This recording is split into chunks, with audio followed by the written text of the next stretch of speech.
Brought to you by Palvi Agrico. पालवी ॲग्रिको, भारताचा पहिला AI तंत्रज्ञानावर आधारित B2B आणि B2C ई-कॉमर्स प्लॅटफॉर्म. शेतीसाठी जे काही लागणार थेट तुमच्या बांधावर पोहोचणार, मोबाईलच्या एका क्लिकवर.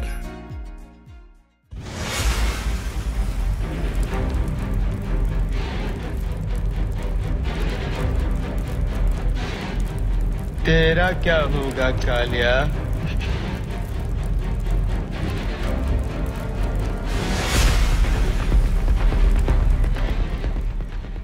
बडतर्फ पोलीस अधिकारी रणजित कासले याला गुजरात पोलिसांनी अटक केल्याची माहिती समोर आली आहे. मोबाईल चोरी केल्याच्या प्रकरणात रणजित कासलेवर कारवाई करण्यात आली असून तपासाच्या नावाखाली त्याने 2 लाख रुपयांची रक्कम लुटल्याचं उघड झालंय. त्यानंतर आता रणजित कासले याच्या अटकेपूर्वीचा आणि अटकेनंतरचा व्हिडिओ सुरत पोलिसांनी सोशल मीडियावर शेअर केलाय. सुरत पोलिसांनी शेअर केलेल्या व्हिडिओमध्ये रणजित कासले हा 2 जणांचे मोबाईल हिसकावताना दिसतोय. मोबाईल हातात घेऊन रणजित कासले हा तिथून फरार झाला होता.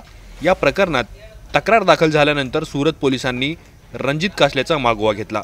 लोकेशन ट्रेस करून रणजित कासले याला लातूरमधून अटक करण्यात आली. अटकेनंतर रणजित कासलेने केलेल्या चोरीबद्दल माफी देखील मागितली आहे.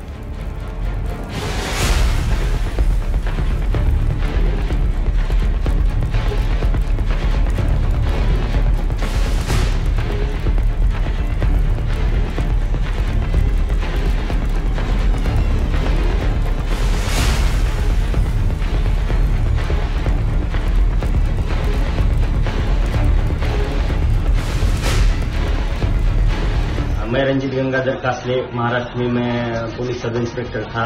लास्ट में मैं साइबर पुलिस स्टेशन बीडी से मैं सस्पेंड हुआ था और 14 तारीख को सूरत में आया था. सुजल बहन के बैग और मोबाइल और उसमें कुछ पैसे थे लेके गया था और फिर मेरे को पुलिस ने यहाँ पकड़ के लाया. ऐसा दोबारा मेरे से गलती जिंदगी में नहीं हुई.